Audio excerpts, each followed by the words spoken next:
La justice française est d'accord pour extrader François Compaoré vers le Burkina Faso. Mis en cause dans l'affaire Norbert Zongo, le frère cadet de Blaise Compaoré est depuis octobre 2017 sous contrôle judiciaire en France en raison du mandat d'arrêt international émis à son encontre par la justice burkinabé. Une victoire d'étape qui réjouit le ministre de la Justice. Vous l'entendrez dans ce journal. Ça pue la corruption dans le secteur de la santé burkinabé. Plusieurs maillons de la chaîne sanitaire sont touchés.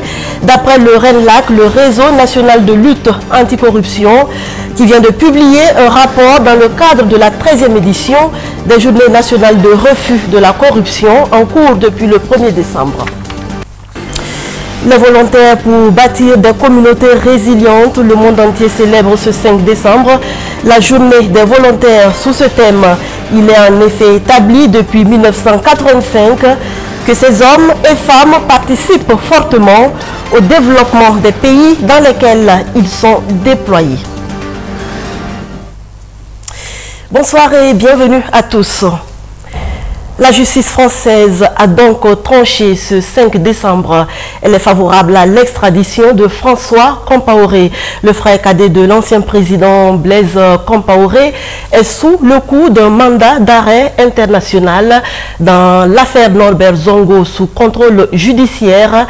Il avait été arrêté en octobre 2017 en France. Le procureur général de Paris s'était déclaré favorable à cette extradition, mais les avocats du mis en cause avaient contesté cette procédure. Aujourd'hui encore, ils récusent la décision rendue contre leur client et se pourvoient en cassation. Depuis l'aéroport international de Ouagadougou, où il s'apprêtait à s'envoler pour la Mauritanie, le ministre en charge de la justice se prononce sur cette affaire. René Bagoro est au micro de Sandrine Zougouri.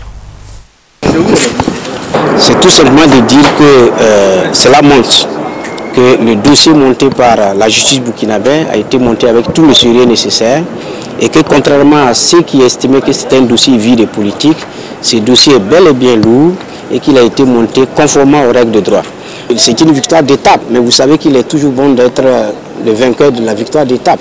Parce que nous avions émis un mandat d'arrêt contre M. François Compaoré, c'était lui qui était dans la position défensive. Aujourd'hui, le Burkina a obtenu gain de cause pour la première étape. M. François Compaoré se retrouve maintenant dans la situation de celui qui doit maintenant se battre. Et nous sommes dans la situation de ceux qui doivent se défendre. Maintenant, effectivement, ces avocats, conformément au test, ont le droit de faire des pourvois, ce qu'ils ont d'ailleurs déjà fait. Et donc, nous allons nous préparer au niveau, avec nos conseils, pour faire face. Parce que maintenant, je retiens, il appartient à M. François Compaoré de développer les arguments qu'il estime nécessaires pour contrecarrer l'arrêt et nous allons attendre pour réagir. Mais nous sommes confiants parce que notre dossier est suffisamment solide. Et quand devenons attendre l'arrivée de François Burkina ? Vous savez, là, nous aurions aimé qu'il soit là tout de suite pour que la procédure puisse connaître une évolution. Mais comme je l'ai dit, il y a des voies de recours. Et il faut se dire que le pourvoi en cassation qu'il fait devant la Cour de cassation, si l'arrêt est confirmé, il faut prendre maintenant un décret pris par le gouvernement français pour maintenant ordonner son extradition. Parce que la décision qui a été rendue, c'est un avis. Parce qu'en matière d'extradition, le politique, donc l'autorité administrative ne peut agir que si la justice l'autorise à le faire. Donc c'est ce processus qui est engagé. C'est pour ça qu'on parle plutôt d'avis favorable, parce que c'est ça qui va servir de base pour prendre la décision. Donc, si l'arrêt est confirmé devant la Cour de cassation, le gouvernement français prendra maintenant un décret pour autoriser son extradition. Ce décret également peut faire l'objet de recours devant le Conseil d'État. Donc, vous savez qu'en matière d'extradition, les procédures vont généralement de 6 mois à 5 ans. Donc, aujourd'hui, on ne peut pas donner un délai parce que ce n'est pas nous qui avons le rythme du procès, c'est les juridictions françaises et c'est les parties aussi. Monsieur le ministre, qu'en est-il de la plainte reçue, M. Zerbo? Bon, jusqu'à présent, nous n'avons pas encore reçu de plainte. Nous attendons, nous l'avons dit en son temps, nous sommes sereins. Si cette plainte était déposée, nous allons l'analyser et le juge qui a travaillé, qui travaille pour le code du peuple burkinabé, sera défendu par l'État burkinabé. Mais vous comprenez que si quelqu'un vous reproche d'avoir fait du faux et que sur la base des documents qu'on a envoyés, on rend une décision favorable, je pense que l'intéressé réfléchira certainement avant de déposer une plainte parce que je ne suis pas sûr qu'elle puisse aboutir. Mais dans tous les cas, au jour d'aujourd'hui, nous n'avons pas connaissance d'une plainte des avocats de François Compaoré. Le procès du coup d'État manqué de septembre 2015 suit son cours. 7e journée d'audition pour Gilbert Diendéré ce mercredi et première passe d'armes entre le général et maître Guy Hervé Cam, avocat des parties civiles. N'est-ce pas, Roméo Kweta? L'audience de ce 5 décembre a été marquée par une altercation entre le général Gilbert Diendéré et maître Guy Hervé Cam, un des avocats de la partie civile. À une question de l'avocat, le général a refusé de répondre. La raison, dira-t-il, il n'arrive pas à faire la différence entre maître Guy Hervé Cam, avocat, et M. Guy Hervé Cam, porte-parole du balai citoyen, qui aurait reçu 150 millions de francs CFA sous la transition de la part du Premier ministre Yacouba Isaac Zida. La question qu'on pourrait se poser sur cet aspect, c'est de savoir quelle inimitié y a-t-il vraiment entre maître Guy Hervé Cam et certains accusés, d'autant plus que depuis le début du procès, le général Gilbert Diendéré est le 3e inculpé à lui porter la même accusation. Le plus important pour moi dans ce procès, c'est que l'on sache qui a fait quoi. Ma personne et puis les accusations qui me concernent, franchement, ne me posent aucun souci. Dès que je sors de cette salle d'audience, j'avoue que je les oublie. La réalité est que moi, je dors tout à fait tranquille parce que je sais que sur cette terre, il n'existe personne qui peut donner aucune preuve parce que personne ne peut prouver quelque chose qui n'a pas existé. À la suite de cet incident, le général Gilbert Diendéré a refusé de répondre au reste des questions de maître Guy Hervé Cam, contrairement à celle de maître Prosper Farama, un autre avocat des victimes, qui lui est revenu sur les déclarations du général, attendant à dire qu'il n'avait aucune autorité sur les éléments du RSP parce que n'ayant aucune fonction au sein du corps au moment des faits. Pour l'avocat, ce que dit le général est purement dans un cadre théorique, puisque dans les faits, selon lui, le général avait bel et bien une mainmise sur le régiment. Lors du coup d'État, le général Diendéré a ordonné au colonel-major Kéré de signer la déclaration numéro 2 du CND qui faisait de lui un président. Alors que, d'un point de vue fonctionnel, le colonel-major Kéré a le même rang que le chef d'état-major de l'armée de terre. Et le général, lui, n'a aucune fonction. Et lui-même a dit que la fonction prime sur le grade. Donc partant de ce postulat, c'est plutôt le colonel-major qui pouvait lui ordonner des choses et lui a exécuté. Mais on voit bien que dans la pratique, sur le terrain, c'est lui qui donnait les ordres et les gens exécutaient. Les avocats du général estiment que jusque-là, l'accusation et la partie civile se basent sur des suppositions et sur des déclarations de co-accusés pour tenter de confondre leurs clients. Ils disent qu'ils attendent plutôt des preuves et sur ce point, maître Degli estime que l'accusation est en souffrance. La suite de l'audition, c'est pour le vendredi 7 décembre prochain. Et le Burkina Faso qui dispose désormais d'un instrument juridique pour réglementer le secteur du commerce. 3 décrets d'application de la loi portant réglementation de la profession de commerçant et de celle portant régime général des importations et des exportations dans le pays ont été adoptés ce mercredi par l'exécutif. Sur l'effet qu'auront ces décisions, le ministre en charge du commerce s'exprime au micro de Kwame Avedapa. Avec un des décrets, nous allons mieux structurer et organiser définitivement le commerce, l'activité commerciale. Désormais, le commerce de gros, le commerce de demi-gros et le commerce donc de détail sont complètement identifiés et il n'est plus possible pour un grossiste de commander du matériel, de le vendre au détaillant et lui-même se retrouver après en train d'exercer l'activité du détaillant parce que c'est une concurrence déloyale. Désormais, nous avons un instrument juridique pour mieux prendre les mesures et de pouvoir appliquer les textes de loi pour qu'il y ait un assainissement dans le domaine.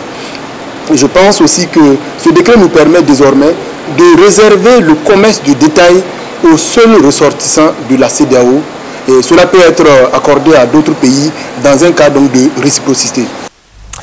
Voilà qui nous permet d'ouvrir une fenêtre sur le ministère de l'économie, des finances et du développement. Le MINEFID a tenu ce lundi son deuxième conseil d'administration de l'année. Que retenir de cette session? La directrice générale des études et des statistiques sectorielles est là pour nous donner des précisions. Bonsoir Madame la directrice générale. Bonsoir. Alors, quelles sont les principales conclusions qu'on peut tirer de ce CACEM? Je voudrais tout d'abord remercier BF1 qui nous offre ainsi l'occasion de partager avec les téléspectateurs les conclusions de la deuxième session du CACEM de notre ministère. Et pour revenir à notre question, cette deuxième session nous a permis de constater que beaucoup de résultats sont réalisés par le ministère de l'économie, des finances et du développement. Et ces résultats seront consolidés d'ici la fin de l'année avec la réalisation, la finalisation des actions qui sont en cours de réalisation. Tout à fait. Alors, cette deuxième session du CACEM avait pour thème les financements innovants comme alternative au financement des politiques de développement. Pouvez-vous nous en dire davantage? Merci. Vous conviendrez avec moi que c'est un thème de grand intérêt. Parce que comme nous le savons tous les domaines de développement sont prioritaires pour notre pays. De telle sorte qu'il faut engager en même temps des actions de développement dans tous ces domaines. Et cela nécessite d'importantes ressources difficiles à couvrir par les financements traditionnels. Alors, le ministère de l'économie, des finances et du développement a la lourde responsabilité de mobiliser des ressources pour la réalisation des stratégies de développement. Et les réformes en cours, l'opérationnalisation des réformes a permis de réaliser des résultats significatifs en matière de mobilisation des ressources. Les partenaires continuent de faire des efforts en matière de contribution à l'aide publique de développement, mais force est de constater que ces ressources restent insuffisantes pour la mise en œuvre des politiques au regard des ambitions du gouvernement affichées au profit des populations. C'est pourquoi il faut explorer d'autres sources de financement additionnelles. Et les financements innovants se réfèrent à de nouveaux acteurs, à de nouvelles modalités, à de nouvelles cibles en matière d'intervention. Ces financements visent à réduire l'écart entre les ressources nécessaires pour la réalisation des politiques et les ressources réellement disponibles. C'est pourquoi nous avons choisi ce thème pour permettre des réflexions au sein du CACEM, qui est la plus grande instance de réflexion sur les sujets majeurs de notre département. Et donc, pour le moment, vous êtes en phase d'exploration? Oui. Il n'y a pas de quelque chose de concret pour le moment? Nous sommes en phase d'exploration, mais il faut dire que certains financements innovants sont déjà en implémentation, tels que les partenariats publics-privés. Et les échanges nous ont permis de nous donner des idées sur d'autres pistes, telles que la mobilisation des ressources de la diaspora, la création de fondations du secteur au niveau des entreprises privées et la création de jeux spécifiques de type loterie nationale pour le développement. Et au niveau international, nous pouvons aussi explorer les fondations extérieures qui pourraient être des sources de financement pour notre développement. Il était également prévu à ce CACEM l'examen et l'adoption du rapport de mise en œuvre du plan de travail annuel 2018 au 30 septembre 2018. Quel est le niveau d'exécution de ce plan de travail annuel, Madame la Directrice Générale? Oui, je peux dire qu'à la date de l'examen du bilan des activités, nous avons constaté que beaucoup de résultats ont été réalisés. Et je peux citer à titre d'exemple les travaux qui ont conduit à l'adoption de la loi sur le pilotage et le développement de l'économie, qui va permettre d'asseoir un système national de planification cohérent et permettre donc d'assurer un meilleur impact de la mise en œuvre des politiques publiques. Il y a également l'adoption de la loi d'orientation sur l'aménagement du territoire, l'aménagement et le développement du territoire, qui va permettre une meilleure efficacité de l'économie, la protection de l'environnement et surtout le respect des normes internationales en matière d'aménagement du territoire. Et je voudrais surtout noter la mobilisation au cours de l'année de 1359 milliards de francs CFA. Également l'élaboration de 21 plans de développement, de 21 plans ministériels, plans d'action ministériels, y compris y compris celui de notre ministère. Et pour le reste de l'année, on imagine bien que des orientations ont été données par Madame la ministre pour la suite des travaux. Oui. Donc, comme vous le constatez, il y a des résultats importants, comme je l'ai dit, qui ont déjà été réalisés. Et donc, Madame le ministre a félicité les administrateurs pour leur ardeur au travail et les a exhortés pour redoubler d'efforts pour une mise en œuvre ici du plan d'action en fin d'année. Vous avez également examiné, adopté le plan de travail annuel 2019 de votre département. Quels sont les grands chantiers prévus pour l'année prochaine au Minefit? De nombreux chantiers seront ouverts en 2019. Et Madame le ministre a donné des orientations fortes pour que les actions qui seront menées permettent le renforcement de l'analyse et la prévision de l'économie, permettent la rationalisation des ressources et d'assurer la transparence dans la réduction des comptes, permettent l'optimisation justement de la mobilisation des ressources, permettent aussi de réduire de façon significative la fraude et la corruption dans notre pays, permettent le renforcement des capacités institutionnelles et organisationnelles de notre ministère et permettent aussi le renforcement de l'appareil statistique national. Merci Madame pour toutes ces précisions. C'est à moi de vous remercier. Je rappelle que vous êtes la directrice générale des études et des statistiques sectorielles du ministère de l'économie, des finances et du développement et qu'avec vous, nous avons un peu fait le point sur les activités du département 2018 et brosser quelques-unes de ces actions à venir. Vous restez avec moi pour la suite de ce journal et nous parlons corruption dans le secteur de la santé. Le réseau national de lutte anticorruption est formel, le fléau étend ses ramifications dans des secteurs sociaux comme la santé. Plus de 300 personnes interrogées dans 6 régions du Burkina. Cela a permis au RENLAC d'avoir une idée sur le fonctionnement de la chose, les secteurs et les acteurs impliqués. Kwame Avedapa. RENLAC est sans appel. L'hôpital burkinabé est malade. Des agents de santé jusqu'au ministère, en passant par les cadres de l'administration sanitaire, aucun secteur du corps médical n'échappe au virus de la corruption.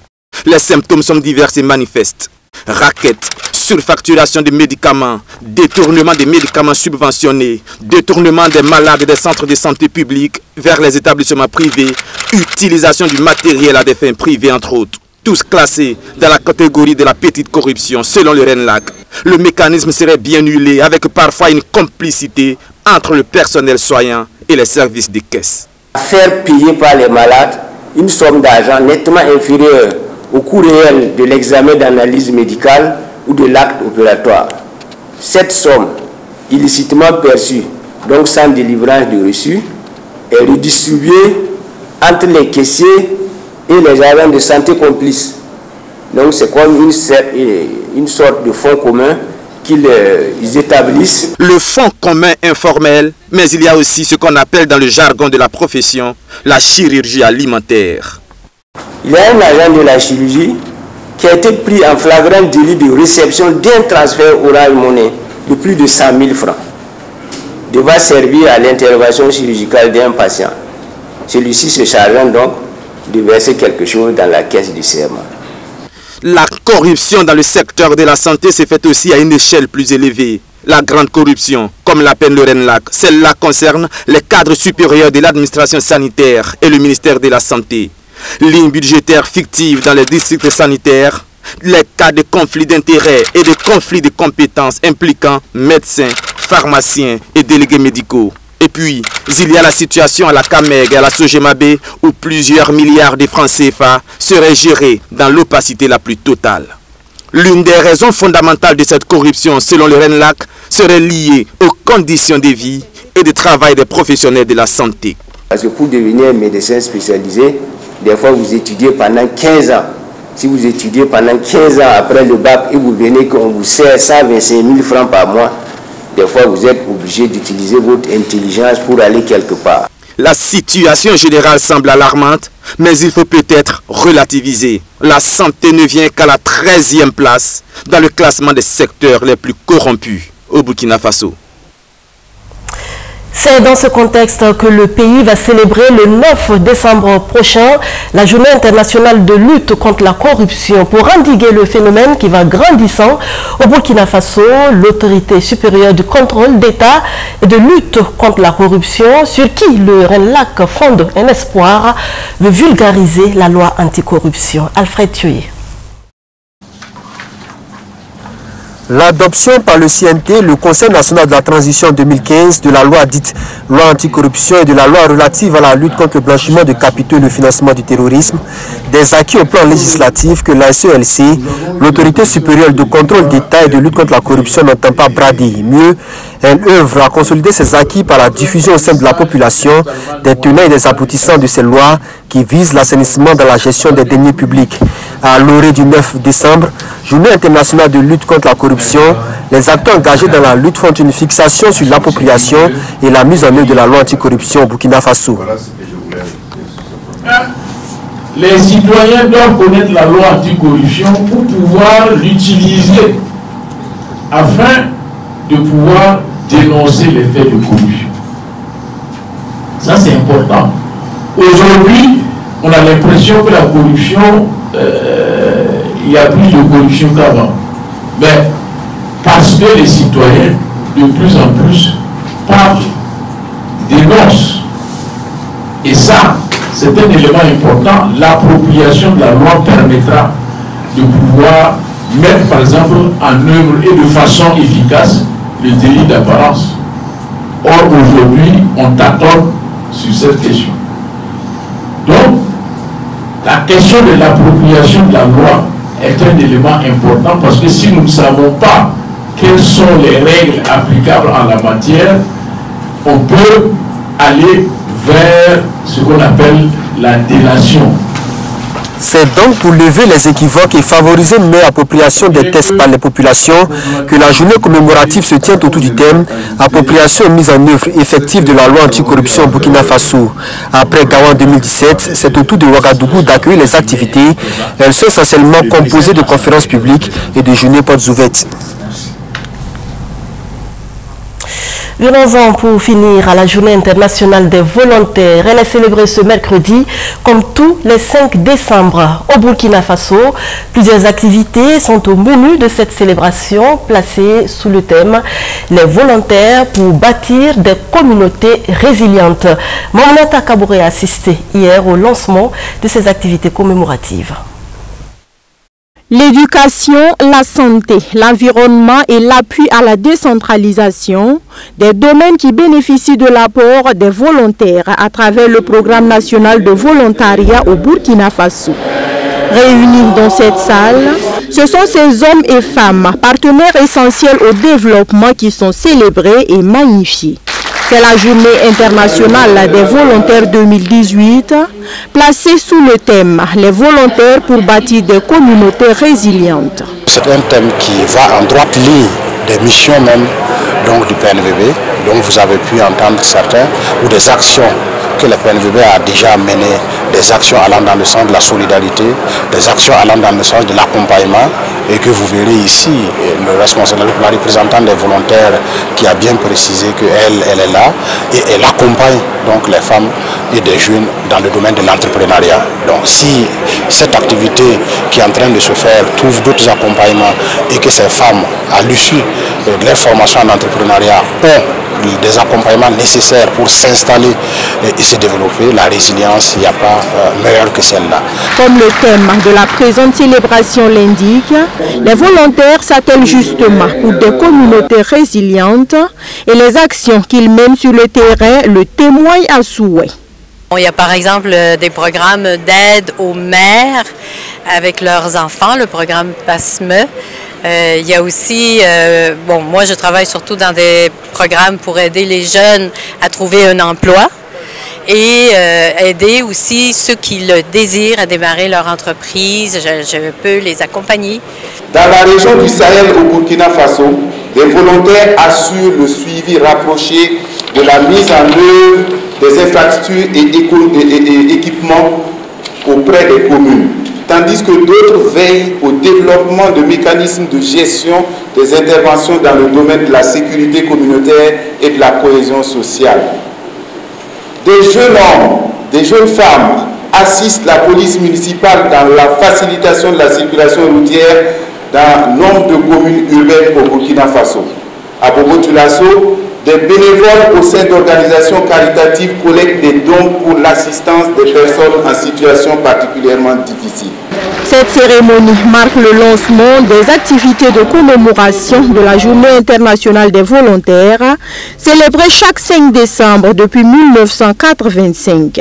Ces organisations de volontariat réunies au sein de la plateforme coordonnée par le groupement d'intérêt public Programme national de volontariat au Burkina Faso célèbrent en synergie cette journée dédiée aux volontaires. Sont au programme un panel et une séance d'aérobic. Dieu est au fait de toute la méchanceté des hommes, des malheurs et échecs quotidiens. Mais il nous ordonne tout de même d'être toujours joyeux. Alors laissons son esprit qui habite en nous nous mettre au-dessus de toutes ces considérations. Laissons la joie de Dieu déborder en nous. Soyons toujours joyeux. C'est d'ailleurs ce que nous pouvons réserver de pire à nos ennemis. Merci de votre fidélité à nos programmes. À demain.